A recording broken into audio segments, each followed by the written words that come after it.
Generally हम ये बात करते हुए सुनते हैं लोगों को, या खुद भी हम कई बार करते हैं। अगर रूरल एरियाज़ में हम बात करते हैं, जैसे किसी कम्युनिटी की बात करते तो इस तरह से बोलते हैं, ये जट्टों का मोहल्ला है, या जट्टों की लोकेलिटी है, ये सैनियों का मोहल्ला है, या ये राजपूतों का मोहल्ला है, इस तरह से। और अर्बन एरियाज़ में अगर हम बात करते हैं तो जनरली हम किस तरह से बात करते हैं कि यहाँ पे ये जो सोसाइटी है ना, ये 15 सेक्टर में जो सोसाइटी रहती है, या 67 में सोसाइटी जो रहती है, वो लीड क्लास सोसाइटी है। यहाँ बड़े हाई लेवल के लोग रहते हैं, इस तरह की जनरली हम बात करते हैं। और कई बार हम इस तरह की भी बात करते हैं कि पंजाब में ज़्यादातर सिख लोग ही हैं, या फिर ये जो हिमाचल है या हरियाणा है, इनमें हिंदू लोग ज़्यादा रहते हैं, और यूपी में जो है वो मुस्लिम। इस तरह की हम जनरली बातें करते हैं। तो ये सब क्या है, ये जो हमने बात की कि हम लोकेलिटी की, कास्ट की बात करते हैं कि रूरल एरियाज़ में हम जनरली बात करते हैं ये सैनियों का इलाका है, या सैनियों का मोहल्ला है, या फिर जट्टों का मोहल्ला है, या फिर हम जब अर्बन एरिया में कि ये यहाँ पे इस सोसाइटी के अंदर बड़ी हाई क्लास के लोग रहते हैं, ये बड़ी हाई फाई सोसाइटी है, या फिर पंजाब में ज़्यादातर लोग सिख ही हैं, या हरियाणा में तो हिंदू ही लोग रहते हैं, हिमाचल में तो ये सब क्या है।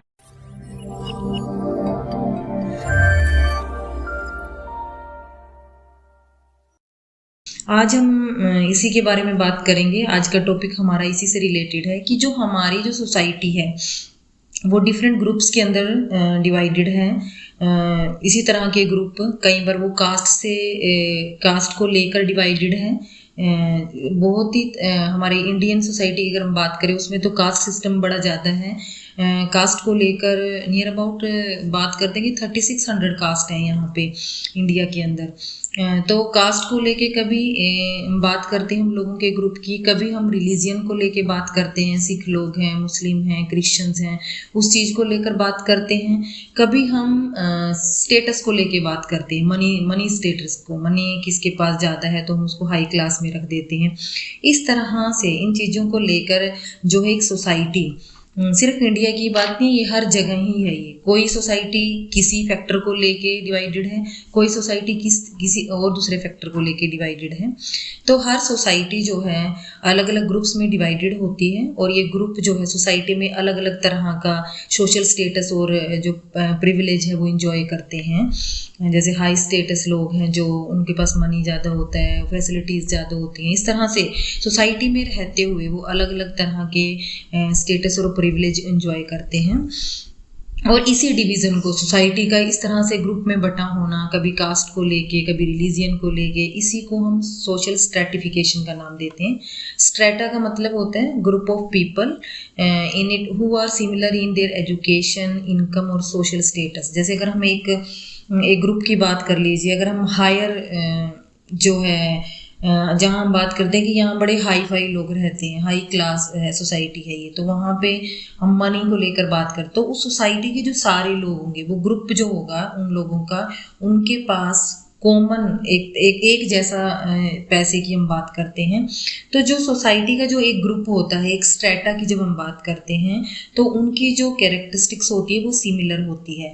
जैसे हमने बात की कि ये सैनियों का मोहल्ला है, या सैनियों की लोकेलिटी है, या जट्टों की लोकेलिटी है, तो उसमें क्या है, जो सैनियों का मोहल्ला है मतलब वहाँ सारे ही सैनी जो है, जिनकी कास्ट जो है लोगों की, उस ग्रुप की जो कास्ट है वो कैसी है, सैनी है। यानी किसी एक कॉमन कैरेक्टरिस्टिक्स के ऊपर वो एक ग्रुप जो है सेम होता है, उसकी कैरेक्टरिस्टिक्स इक्वल होती हैं, तो इनको हम स्ट्रेटा बोलते हैं। जो सोसाइटी जो है अलग अलग स्टेटस के अंदर, अलग अलग ग्रुप्स के अंदर डिवाइडेड है, और जो एक ग्रुप है उन लोगों की जो कैरेक्टरिस्टिक्स हैं वो सेम होती हैं। इसको ही हम सोशल स्ट्रेटिफिकेशन का नाम देते हैं। कहते कि ये क्यों इस तरह से क्यों है, सोशल स्ट्रेटिफिकेशन क्यों है। कहते कि सोसाइटी को चलाने के लिए अलग अलग तरह के रोल अदा करने पड़ते हैं यहाँ लोगों को। जैसे हमें यहाँ पे टीचर, लॉयर, इस तरह इंजीनियर, ये सब भी चाहिए, हमें लेबरर क्लास भी चाहिए, उसके बिना भी काम नहीं चल सकता, पियंस भी चाहिए। तो अलग अलग तरह के लोग चाहिए तभी सोसाइटी चल सकती है। तो उनकी रैंकिंग में भी डिफरेंस है। अगर हम टीचर्स को या इंजीनियर्स को या लॉयर्स को या डॉक्टर्स को रखें तो उनको हम उनकी रैंकिंग ज़्यादा है एज़ कम्पेयर टू पीएन और लेबरर। पर दोनों के बिना ही काम नहीं चल सकता, ना तो पीएन और लेबरर के बिना काम चल सकता है और ना ही इनके बिना काम चल सकता है। यानी कि जो स्ट्रेटा जो डिवाइड किए गए हैं, जो स्ट्रेटिफिकेशन सोसाइटी की, एक ग्रुप जो है दूसरे के साथ इंटर रिलेटेड है, दूसरा एक ग्रुप का दूसरे के बिना काम नहीं चल सकता। तो सोशल स्ट्रेटिफिकेशन का मीनिंग क्या है? Social stratification refer to the division of population into strata. जो एक सोसाइटी की जो पॉपुलेशन है उसको ग्रुप्स के अंदर उसका डिवीजन, स्ट्रेटा के अंदर उसका division, one on the top of another, जो कि एक को दूसरे से ऊपर माना जाता है। जैसे अगर हम बात कर लीजिए जट्टों की बात कर लीजिए, कास्ट की बात करें तो जट्ट लोगों का मानना होता है कि वो सबसे ऊपर है, सो उनकी जो क्या कहते हैं कास्ट जो है सबसे ऊपर है। फिर उसके बाद कोई और कास्ट है, ब्राह्मण है या फिर सैनी है, या इस तरह से रैंकिंग जो है उसकी रैंकिंग होती है कि एक टॉप लेयर है, उसके बाद उसकी जो नेक्स्ट लेयर्स हैं। On the basis of possession of certain characteristics like qualities, material possession, ये किस बेस पे होता है? जैसे मटेरियल, आपके पास पैसा कितना है उस बेस पे, या फिर आपकी परफॉर्मेंस किस तरह की है। जैसे अगर हम डॉक्टर इंजीनियर्स की बात करें, उनको हाई क्लास में रखा जाता है, ऊपर वाले रैंक में रखा जाता है। पीएन जो हैं या लेबरर जो है उनको लोअर उसमें रखा जाता है रैंक में। तो क्या है, उनकी परफॉर्मेंस के बेस पे, यानी कि जो सोशल स्ट्रेटिफिकेशन है, जो ग्रुप बनाए जाते हैं या तो मनी के बेस पे कि किसके पास ज़्यादा पैसा है, उसको हम क्लास सिस्टम का नाम देते हैं, या फिर रैंकिंग परफॉर्मेंस किस तरह की है उसके बेस पे। तो काफ़ी सारे फैक्टर्स हैं जो जिससे सोसाइटी का डिवीज़न करते हैं, कभी क्लास के बेस पे, कभी हम कास्ट के बेस पे, कभी रिलीजियन के बेस पे। तो बहुत सारे फैक्टर्स हैं। It involve the distribution of unequal rights and privilege among the members of the society. और इससे क्या होता है, इस तरह की स्ट्रेटिफिकेशन में इनइक्वालिटी आती है और एक जो ग्रुप है, जो हायर लेवल का जो ग्रुप है, वो ज़्यादा स्टेटस या ज़्यादा प्रिविलेज इंजॉय करता है as compared to lower group. तो सोशल स्ट्रेटिफिकेशन यही है कि यहाँ पे ग्रुप्स के अंदर डिवाइडेड होते हैं लोग, और वो ग्रुप्स किसके अकॉर्डिंग बनाए जाते हैं? कभी कास्ट के बेस पे बनाए जाते हैं, कभी मनी जितनी है लोगों के पास, मनी के बेस पे बनाए जाते हैं, या कभी परफॉर्मेंस के बेस पे बनाए जाते हैं। और उस जब जो ये सिस्टम जो बनाया गया है, स्ट्रेटिफिकेशन जो है, इससे जो राइट्स जो होते हैं वो इनइक्वालिटी आती है उसके अंदर, और अलग अलग तरह के जो है स्टेटस इंजॉय करते हैं ये ग्रुप के लोग। चलिए, इसमें और क्या है? It involves a hierarchy of social groups. इसमें क्या है कि हिरार्की है। हिरार्की का मतलब होता है रैंक लेवल। जैसे हम अगर मान लीजिए कॉलेज में ही बात करते हैं, प्रोफेसर, सबसे पहले प्रिंसिपल, उसके बाद हम प्रोफेसर की बात करते हैं, असिस्टेंट प्रोफेसर की बात करते हैं, लेक्चरर की बात करते हैं, जूनियर लेक्चरर की बात करते हैं। तो ये क्या है? ये रैंकिंग है। ये कॉलेज के सिस्टम में अगर हम बात करें तो ये रैंकिंग की हम बात कर रहे हैं। इसको क्या बोलते हैं? हिरार्की। एक हिरार्की होती है जिसमें सोसाइटी चलती है। चलिए नेक्स्ट है, members of a particular layer have a common identity, they have similar life. अभी हमने बात की कि सोशल स्ट्रेटिफिकेशन क्या है। जैसे अगर हम इसको एक ऐसे मान लीजिए, ऐसे लेयर्स हैं, ये एक लेयर, दो लेयर, इस तरह से ये लेयर है। जो टॉप जो लेयर है उसको सबसे हाई रैंक में रखा जाता है, उसके बाद दूसरे रैंक में, तीसरे रैंक में, चौथे रैंक में, इस तरह से ये लेयर्स हैं, लोएस्ट लेयर। तो इस तरह से डिवाइड किया गया है सोसाइटी को, कभी मनी के बेस पे, कभी कास्ट के बेस पे। और जो एक जो लेयर के जो लोग हैं, यानी जो ऊपर लेयर का होगा, जो उसमें जितने भी ग्रुप में लोग होंगे उनकी जो कैरेक्टरिस्टिक्स होंगी वो सिमिलर होंगी। फिर उसके जो नीचे वाली लेयर है, उसके जो सेम लेयर के ऊपर जितने भी लोग होंगे, इंडिविजुअल होंगे, उनकी कैरेक्टरिस्टिक्स सेम होंगी। इस तरह से डिवाइडेड है ये। It is a particular form of social inequality. कहते हैं कि ये सोशल इनइक्वालिटी ही है, इसको पर्टिकुलर फॉर्म बोलते हैं सोशल इनइक्वालिटी की। यहाँ पे जो भी ग्रुप्स बनाए गए हैं, ये जो भी स्ट्रेटा के अंदर डिवाइडेड होता है, उनमें इनइक्वालिटी होती है। एक जो ग्रुप है दूसरे ग्रुप से ज़्यादा प्रिविलेज इंजॉय करता है। अब हम कुछ डेफिनेशंस लेके चलेंगे इसकी सोशल स्ट्रेटिफिकेशन के बारे में। निम्कोफ ने एक डेफिनेशन दी है, the process by which individual and groups are ranked in more or less enduring hierarchy of status is known as stratification। Nimkoff ने बोला है कि एक ऐसा प्रोसेस जिसमें इंडिविजुअल्स को ग्रुप्स के अंदर डिवाइड किया जाता है, और वो ग्रुप्स किस बेस पे होते हैं, उनकी ranking more or less enduring. More or less enduring क्यों बोला गया है? अब जो ये रैंकिंग करते हैं ये बहुत ज़्यादा टाइम तक भी चल सकती है। जैसे अगर हम मनी की बात करें, मोस्टली ये इंडस्ट्रियल सोसाइटीज़ के अंदर होता है। मनी के बेस पे अगर हम रैंकिंग करते हैं तो पैसा जो है इंडस्ट्रियल जो सोसाइटीज़ होती हैं उनमें पैसे के बेस पे रैंकिंग होती है कि इसके पास ये जो इस तरह का ग्रुप है जिनके पास पैसा ज़्यादा है, फिर दूसरे ग्रुप पे इस तरह से रैंकिंग की जाती है। पर वो चेंज होता रहता है। अगर पैसा एक दिन आप मान लीजिए आप एक बिजनेसमैन है, आपका बिजनेस में लॉस हो गया और पैसा आपके पास कम भी हो सकता है, आप तो दूसरे रैंक में चले गए, तो ये चेंज हो जाता है रैंकिंग। और कभी कभार जो ये रैंकिंग अगर हम अगर कास्ट के बेस पे बात करें तो कास्ट के बेस पे क्या है, ये जो आपकी रैंकिंग हुई है कास्ट के बेस पे, आप जन्म जाति वो जिस घर में पैदा हुए हैं, जिस कास्ट में पैदा हुए हैं, वो आपके साथ लाइफ लॉन्ग चलती है। तभी निम्कोफ ने ये बात की है कि जो ये इंडिविजुअल्स को ग्रुप्स के अंदर डिवाइड किया गया है, rank in more or less enduring. Enduring की बात उसने इसलिए की है, ये एक लॉन्ग पीरियड तक भी चल सकता है और इसका पीरियड जो है लंबा भी हो सकता है और कम भी हो सकता है। जो रैंक ग्रुप्स में हम डिवाइड करते हैं, अगर हम उसको मनी के बेस पे डिवाइड करते हैं तो वो चेंज हो सकता है, और अगर हम कास्ट के बेस पे बात करते हैं स्ट्रैटिफिकेशन की, वो चेंज नहीं होता, वो आपकी लाइफ लॉन्ग चलता है।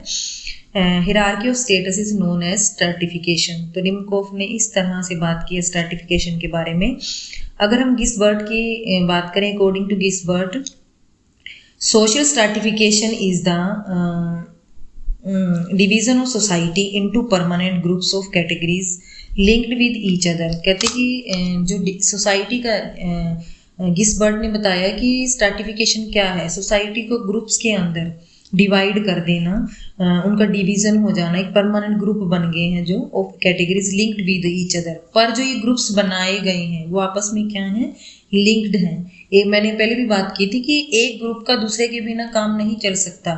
अगर लेबरर नहीं होंगे, वर्कर नहीं होंगे, नीचे लेवल पे काम करने वाले नहीं होंगे, पियंस नहीं होंगे, तो हम काम नहीं चला सकते।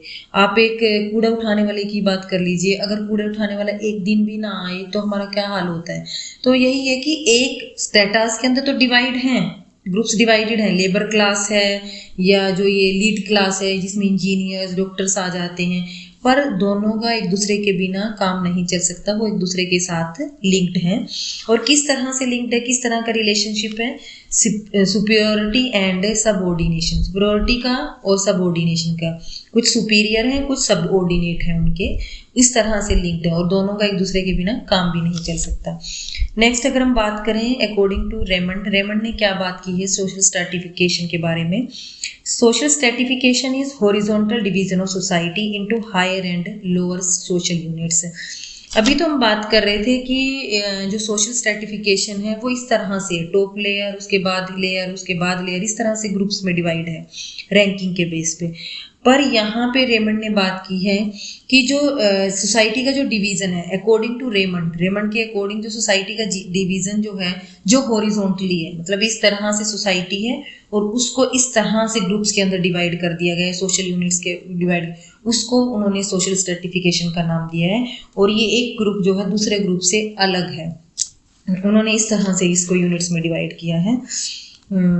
और इन यूनिट्स को उन्होंने हायर और लोअर सोशल यूनिट्स का नाम दिया है।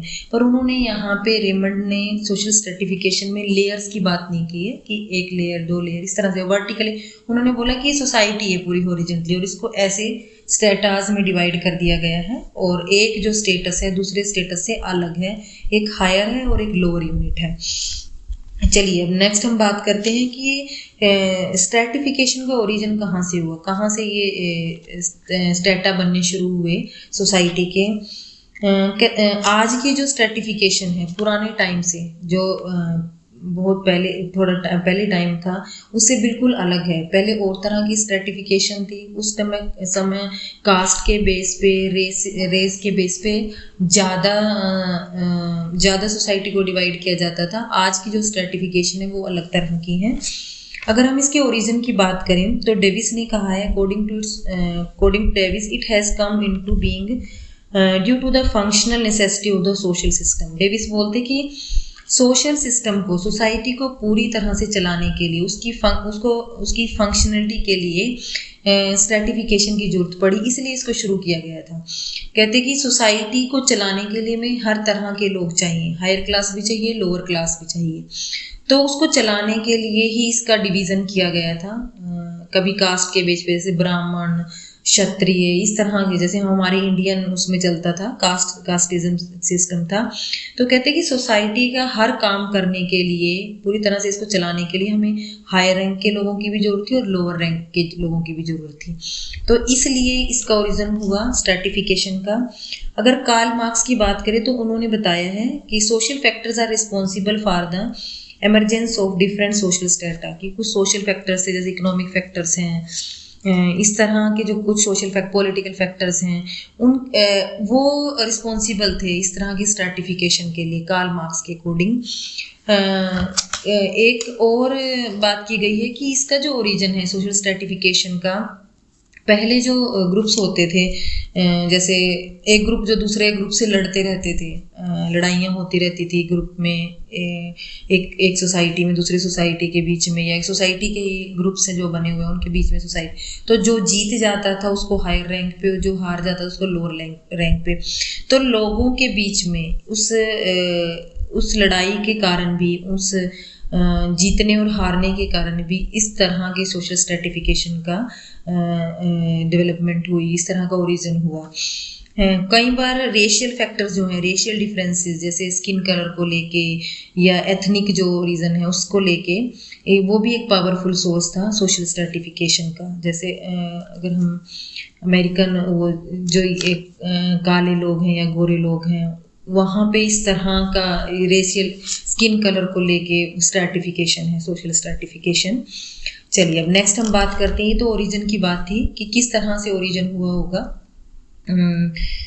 डेविस के अकॉर्डिंग तो था कि सोसाइटी की नेसेसिटी थी ये इस तरह का स्ट्रेटिफिकेशन करना। कार्ल मार्क्स ने सोशल फैक्टर्स को रिस्पॉन्सिबल माना है। कुछ एक जो हमारे एजुकेशनिस्ट हुए हैं, फिलोसफर हुए हैं, उन्होंने माना है कि लोगों के बीच में आपसी जो लड़ाई होती थी उसके कारण उनके रैंक हायर या लोअर हो गए। तीसरा जो है रेशियल डिफरेंसेस के कारण भी जो है सोशल स्ट्रेटिफिकेशन हुआ। अब टाइप्स ऑफ सोशल स्ट्रेटिफिकेशन की बात करेंगे। किस तरह के सोशल स्ट्रेटिफिकेशन चलते आ रहे हैं सोसाइटी में, किन किन बेसिस पे सोसाइटी को ऐसे ग्रुप्स के अंदर डिवाइडेड किया गया है। फर्स्ट जो है स्लेवरी होता है दास प्रथा जिसको बोलते हैं, कि जो दास होते हैं, मतलब कुछ लोग हैं जो कई बार जैसे कर्जा ले लिया किसी से, वो उतार नहीं पाए हैं, उसके कारण उनको सारी उम्र जो जिससे कर्जा लिया था उसका दास बन के काम करना पड़ता है। तो उसको दास ग्रुप, एक तरह से दास प्रथा या स्लेवरी ग्रुप स्टार्टा का नाम दे दिया जाता था कि ये लोग दास ही हैं, वैसे ही काम करते हैं। और कई बार पनिशमेंट के बेस पे भी, कई बार जब वो कोई लॉ को वायलेट करता था, उसका उल्लंघन करता कानून का, तो उसको पनिशमेंट के बेस पे भी। और कई बार जब लड़ाई में हार जाता था एक ग्रुप या दूसरे ग्रुप से हार जाता था, तो जो हारने वाला ग्रुप था उसको दासों की तरह काम करना पड़ता था। तो ये एक स्ट्रेटिफिकेशन कर दी गई थी, एक टाइप की स्ट्रेटिफिकेशन थी जिसको स्लेवरी बोलते थे, स्लेवरी स्ट्रेटिफिकेशन। ये ग्रुप ऑफ पीपल जो दासों की तरह ही काम करेगा। दूसरा जो है कास्ट के बेस पे स्ट्रेटिफिकेशन की हम बात करते हैं, सोशल कास्ट के बेस पे भी। पर ये जो कास्ट के बेस पे जो स्ट्रेटिफिकेशन वो बाय बर्थ ही होती है और वो लाइफ लॉन्ग चलती है हमारी। हम जिस तरह की फैमिली में, जिस कास्ट में हम पैदा होते हैं, वो हमारे साथ नाम जुड़ जाता है, वो लाइफ लॉन्ग चलता है, उसको चेंज नहीं किया जा सकता है। तीसरा जो है क्लैन जिसको बोलते हैं, क्लैन CLAN, क्लैन फैमिली। ये जो है एग्रीकल्चरल फैमिली में ज़्यादा एग्जिस्ट करता था। ये इस तरह के ग्रुप थे, इस तरह की स्ट्रैटिफिकेशन थी कि एग्रीकल्चरल फैमिली जो जिनके जितने ज़्यादा बच्चे हैं, जितनी ज़्यादा उनकी फैमिली, जितने ज़्यादा रिलेटिव हैं, उनको हायर लेवल पे रखा जाता था, और जिनके कम रिलेटिव हैं, कम फैमिलीज उनके साथ अटैच्ड हैं, उनको लोअर रैंक पे रखा जाता। तो इस तरह के ग्रुप भी बने हुए थे जिसको क्लैन का नाम दिया जाता था। नेक्स्ट जो हम फोर्थ हम बात करते हैं टाइप ऑफ स्ट्रैटिफिकेशन की, सोशल क्लास के बेस पे।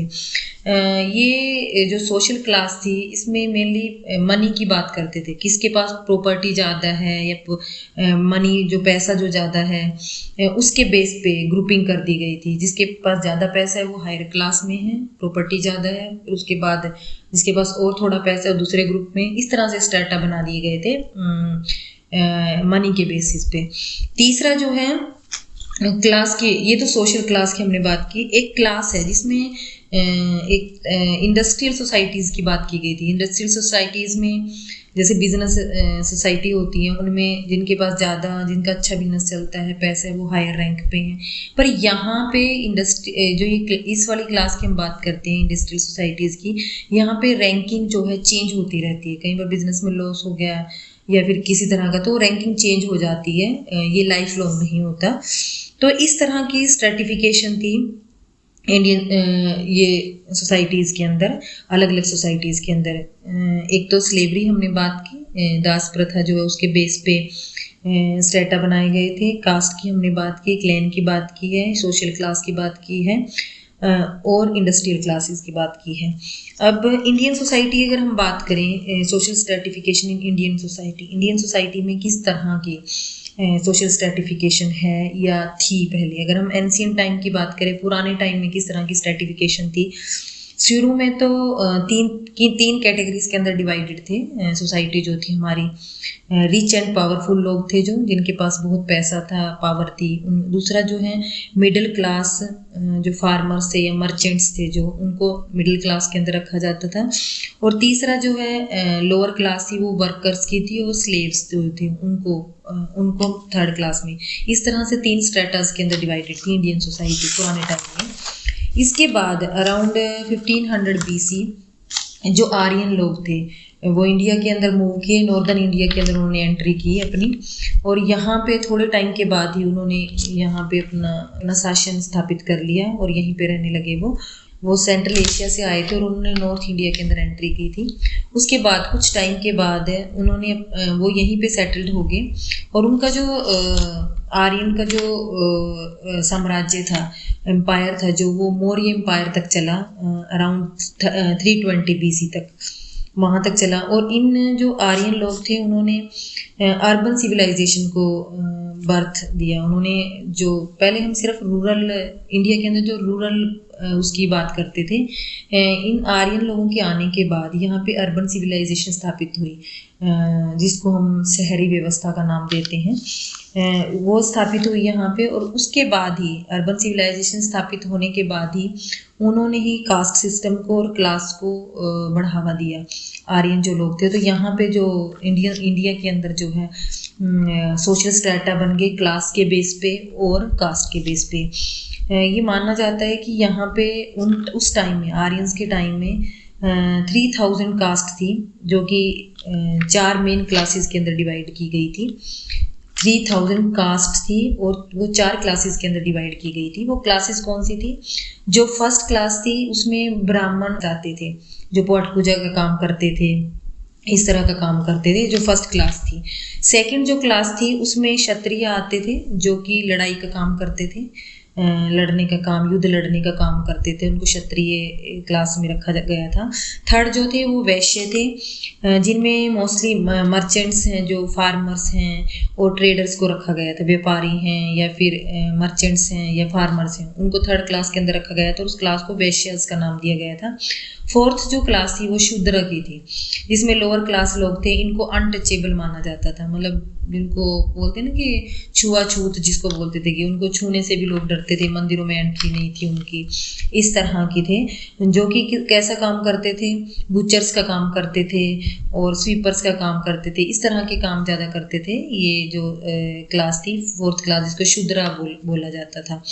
तो इस तरह के से एंशियंट टाइम में जो इंडिया में जो एंशियंट टाइम में इस तरह की सोशल स्ट्रेटिफिकेशन थी, क्लास के बेस पे और कास्ट के बेस पे। आर्यन जो थे, रूरल थे, शासक थे यहाँ पे, उन्होंने अर्बनाइजेशन के बाद क्लास और कास्ट सिस्टम में स्टेटा बना दिए थे। अब अगर हम मॉडर्न इंडिया की बात करें तो जो मॉडर्न जो इंडिया, यहाँ डेमोक्रेसी है, हमारा जो इंडिया है एक डेमोक्रेटिक कंट्री है, तो यहाँ पे किसी भी तरह की इनइक्वालिटी की बात नहीं हम करते हैं। और वैसे तो यहाँ पे अब भी क्लास सिस्टम है, कास्ट सिस्टम है, पर गवर्नमेंट की साइड से इस तरह की किसी भी तरह की इनइक्वालिटी की बात नहीं की जाती है।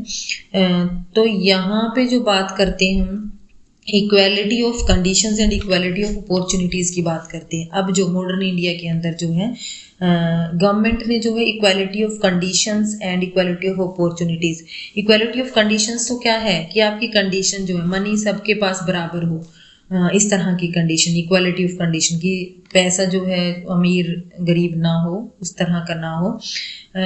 पर गवर्नमेंट जो है इसको इक्वालिटी ऑफ कंडीशंस को पूरी तरह से लागू नहीं कर सकती, इसलिए उन्होंने इक्वालिटी ऑफ अपॉर्चुनिटीज़ की बात की कि अपॉर्चुनिटी सबको बराबर मिलेंगी।